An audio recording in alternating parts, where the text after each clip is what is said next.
Welcome to Relation Tales. Please like this video and subscribe Relation Tales. Nothing important happening is very different from your wife saying nothing happened. The grass isn't always greener on the other side. Without asking me, my wife went on a date, I locked the house, and now there's no marriage. I don't know where to begin. First, I'm very upset. Second, I don't know if writing this will even help. Here's the situation. Yesterday, Merlin, it makes me sick to call her my wife, told me she was going on a date. I'm a 33-year-old man, and I've been married to Merlin, a 34-year-old woman, for 6 years. We agreed not to have kids and live a happy life together. But a few months ago, she started complaining about how boring life is and said things would be better if we had kids. I told her we could talk about it if she really wanted to. We still have time, I think. Then, she suddenly changed her mind and said it was just a midlife crisis. I thought it was just a mood swing and let it go. But yesterday, she shocked me by saying she was going on a date with her coworker. A date? I thought she was joking and laughed, saying, "You got me." She stared at me with wide eyes and said, "No, I'm dang serious." I just couldn't believe she was saying this. I mean, you don't expect your wife to come and tell you she's going to fuck around with another man. Dear Lord. For the good 10 minutes, I thought that this was just some sort of prank. I asked her why all of a sudden she was heading for a date. She said that just to kill the monotonous rhythm, she wants to do something exciting. And what was that? Going on a date with her colleague. She shrugs it off and saying it's no big deal and it was just a dinner. I was just not able to wrap my head around this information. She sat me down and said, "Remember, I used to tell you that life has become so monotonous and we need to do something fun, but we couldn't figure out a way." I cut her off in between and said, "We did figure out a way. We made an altogether new schedule to have a weekly date night and go for a mini vacation every 3 months. We did give several of your other suggestions a try." She yelled at me. It was all dull and uninteresting. Allow me to conclude now. I was talking to my co-worker Randy at work about this, and I think you know him. Joined in and shared that he was experiencing the same misery. Later, he contacted me privately. We talked about it in detail. He said he's been trying different things with his wife, but nothing is working, just like with us. So we decided to go on a casual date to see if it would bring some excitement. That's why we planned the dinner. I asked her if she could hear what she was saying. She replied, "What's wrong with two people having dinner?" I asked if it was really just going to be two people having dinner and nothing more. She said yes. So I asked, "Then why are you calling it a date?" "You could simply say you were going for dinner with your colleague." She sighed. "God, I wanted to be transparent with you. Who knew you would react in this way?" "Well, we called it a day because, our conversation may go below the belt." "What the hell was that?" She stood up and said she was getting late. She needs to get ready, and probably it was a wrong idea to discuss it with me. I was like, "Are you still going for it?" Leaving this conversation midway, she turned back and replied in a way to mock my words. "Yes, I'm going for the date," leaving the conversation midway. She does this often to annoy me, except that it wasn't funny this time. I sat there in disbelief. 5 minutes later, she peeps out of the room and says, "It's just dinner. Don't make a big deal out of it. Pretend this conversation never happened." I curled up on the couch, not knowing what to do or how to react. She came out of the room looking ravishing in her red dress and said, "Look at your face, red like my dress. Hold on to your desires and we'll have fun tonight." She tried to act sweet with loads of "I love you." I took a deep breath and tried to calm myself down, telling myself it was no big deal, and she was just going to have dinner, nothing more. No big deal, right? But I still felt uneasy, like something was wrong. I couldn't relax no matter how hard I tried. So, I called my friend and we went out for a beer. I really wanted to tell him how anxious I was, but I thought it was too soon. Instead, I told him about the situation as if it was happening to someone else. I'm not sure if I explained it well or if he realized it was about me. He said it was nothing to worry about, like it was just a simple dinner in a public place. I was still sitting at the bar when I got a call from Merlin asking me to come home. I was surprised because it was still 9 and she was home. She was barely away for a couple of hours. I feel ashamed to admit this, but I felt a sense of relief and happiness that she was back home and I was guessing nothing happened between them. Yeah, simp man, blah, blah, read the full thing. So I went home and she ran and hugged me. At this point, I was on a different tangent. I was thinking maybe she made up a story just to mess with my mind. Or maybe just test me. "You know how women are?" I asked what's up. She sat me down and told me that it was so much fun and exciting. She feels so much alive after this date that they are planning for a weekend getaway. What the fuck? I freaked out. I snapped at her and stood up. She held my hands and asked me to calm down. She said, "This is just for fun, to make myself lively again. Don't you want your old Merlin, who is always beaming with fresh energy? See, I'm already halfway just spending 2 hours on a date with him. You know I love you, and this will just make us happier." I said, "Let me get this straight, you want to sleep with this man over the weekend. And you think it will make our relationship better?" She replied, "Yeah, pretty much." I almost cornered her and asked, "You've already slept with him, haven't you?" I was so close to losing control. Only God knows how I stopped myself. She pushed me away and promised that nothing had happened yet. But she really wanted to go on the weekend trip. She said, "I love you, and this won't mean anything. But I really want to explore this fantasy of mine. I love you." Just by talking about this, I'm getting wet down there. Do you want to feel it? I yelled out, "Why did you quench it today if you're so desperately wanting to be a whore?" She screamed back, saying they saved the excitement for the trip. She was headstrong that she wanted to go for it and see how it actually felt. I was pretty much drunk, and before I made a foolish mistake, I drove off. I called my friend to ask if I could sleep on his couch. I came back home in the morning to get ready for work, and she was sleeping blissfully. When I was getting ready, she came and hugged me from behind saying, "I love you." I shrugged her off. She said, "I know you are mad at me now, but I'm also sure that you love me enough to let me do what makes me happy." I didn't say a word and left for work. I'm feeling miserable. I cannot focus on anything. Today's Thursday and Saturday she wants to go screwing with that dude. I can't stop feeling miserable about it. I know my marriage is certainly over. Now I'm not even thinking about saving it anymore. All I want is to make that slut pay for opening her legs for another man. Well, you know darn well that more has happened, and it was never about just going for dinner. It's time to act and leave nothing behind. Update 1. I left her out in the cold night. I guess she needed some cold air after everything she did. After feeling upset on Thursday, I sat down and made a plan. Like I said, I couldn't let her walk all over me. On my way home, I bought a new lock for the house and hired a locksmith to come on Saturday to change it. I also ordered a new nameplate for the house with just my name on it. When I got home, she was wearing see-through lingerie. I was surprised. Like, "What's going on?" She looked at me and said, "Isn't this sultry to make anyone beg for me? I want to look my best on Saturday," giggled and continued. I skipped work and went shopping. Not that I wanted to save my relationship, but I wanted to record her words so that she doesn't back out later. My phone was in my pocket with the recorder on. I looked at her and said, "So you still want to do this despite knowing it would lead to a consequence?" She touches my lips and said, "What consequences?" "There would be no consequences. I love you and I know you love me. This is just for fun, like you going fishing to clear your head." Take it in a similar way. I asked her, "So you're saying you are sure about having sex with your colleague despite knowing the fact that I don't approve of this out of marriage sex?" She said yes. "And why are you making such a big deal out of it? It's just sex. I'm not marrying him or something. I don't love him. I love you." She touched my cheeks with her lips, whispering, "I love you, but I really want to do this. It's just one life. I want to experience everything," she said. I felt disgusted by her touch, but I let her do it because I was recording her. The closer, the better. I cleaned up and went out with my friend. This time, I told him everything. Last time, I tried to protect Merlin's reputation, but now I don't care. If she wants to show herself to the world, so be it. My friend said I could sleep on his couch that night. He understood the situation quickly, but was shocked to hear what Merlin was up to.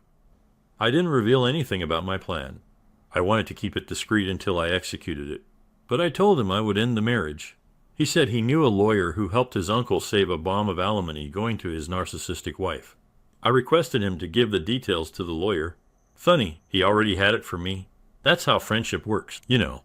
I went home that night. She was in bed. I pulled out my pillow and blanket. She asked me where I was going. I said, "Why do you care?" She stared at me and said, "You remember our vows, right? That we would never sleep apart?"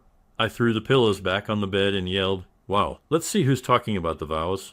We also took a vow never to bed anyone else. Remember?" She sighed that I was unreasonable, tossed to the other side, and slept.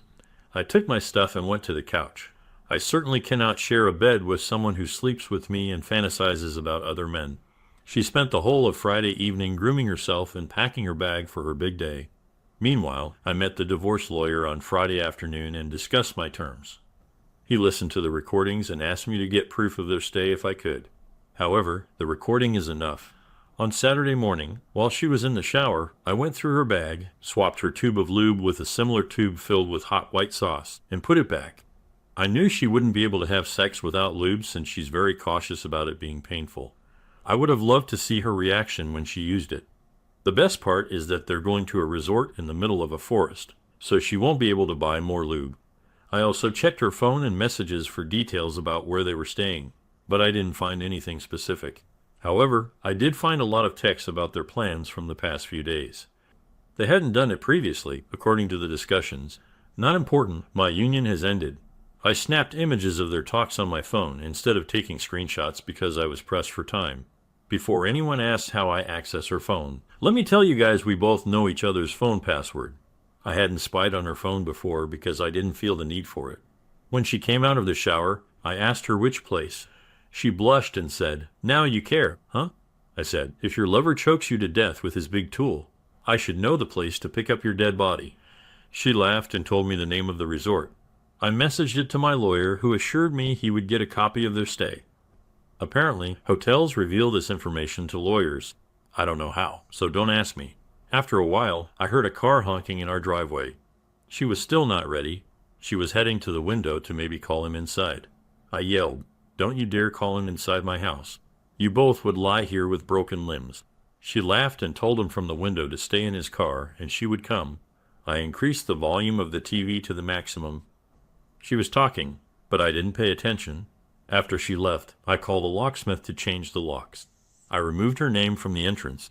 Then I packed all her stuff into garbage bags and put them in the backyard. Seeing the empty closet made me realize the situation, and I cried like a baby for hours. By the time I stopped, it was already evening. I had two choices: feel sorry for myself and suffer for mistakes I didn't make, or take control of my life and move on. I chose to move on. I took a shower and went out with my friend. He has been helping me keep sane. Today is Sunday. I hit the gym early morning to get rid of the negative thoughts and sat down to write this update. She's supposed to return tonight. I can't wait to update you guys about her reaction to the locked house. Merlin got to experience the fun she had been wanting. On Sunday, she came before time. Looked like she left the resort in the afternoon without a shower. I saw her entering the driveway. She looked angry and not all that happy. Like she was beaming with energy when she left, and now she was returning frustrated. She looked miserable with smudged makeup. Her screw partner dropped her, but she didn't say goodbye to him. Too bad for her. She tried to open the door, but realized it was locked. She pulled out her key and tried to unlock it. That's where it got interesting. I was watching her through the camera installed above her entrance. She was groggy and pulled out other keys to unlock it. She threw her bag and wallet on the floor, cursing out loud. Then she started banging on the door, pressing the doorbell, and shouting, "Are you home? Why won't this stupid door open?" I texted her to check the nameplate in the backyard and then blocked her. This was enough for her to figure out that the locks had been changed and she wasn't welcome anymore. She began screaming my name, asking me to come out, and hitting the door hard. I shouted from the window that if she didn't leave, I would send the recordings to her parents and friends. She was shocked that I had recorded her and started crying. "Why are you doing this to me? I am freezing in this cold. It's too cold out here. My body is already numb in the 4-hour drive. Please open the door." I didn't open it and let her plead. She continued, "I'm already feeling miserable and guilty about my decision. That jerk forced himself upon me despite me telling him that I don't do it without lubes." I was frozen to death on hearing this. I opened the door and let her in. She tried to hug me, but I blocked her. She sat on the couch and broke down. I remained silent for a minute. Then I asked her why she didn't call for help. My throat dried up as I asked her, "Did he rape you?" She shopped and said not rape. But he manipulated me into doing it and said it won't hurt. But it was hurting, and I told him to stop. But he didn't. I asked if it happened only once. She said no, 3 to 4 times. Every time he convinced you to try again. You agreed. She said yes. I lost my temper and yelled at her, calling her a manipulative witch. I said, "Who do you think I am? A fool to believe you. Are you a 16-year-old easily manipulated? You're at a resort, not stuck at his house. You could have pushed him away and left, but instead, you spent the night with him." Tried God knows how many times with the hope that he would give you the thrill you were dreaming of. She started bawling and said, "The resort was in the middle of a forest. How could I escape him?" Sure it was, but it wasn't deserted. There were resort staff and other guests too who could have come to your rescue. Also, why didn't you call me if you felt so threatened? She kept crying because she had no answer. I asked her to leave and that she would be served within a week. She pleaded, "Please don't do this to me. I'm already guilty of my decision and I am paying the price for it. You already took your revenge by changing the lube. What else do you want? I promise I'll be a good wife and never nag about anything." I remained unmoved and said the ship had already sailed. "Our marriage was over on Wednesday when you went on a date without my consent," she said. "I assure you nothing much happened between us.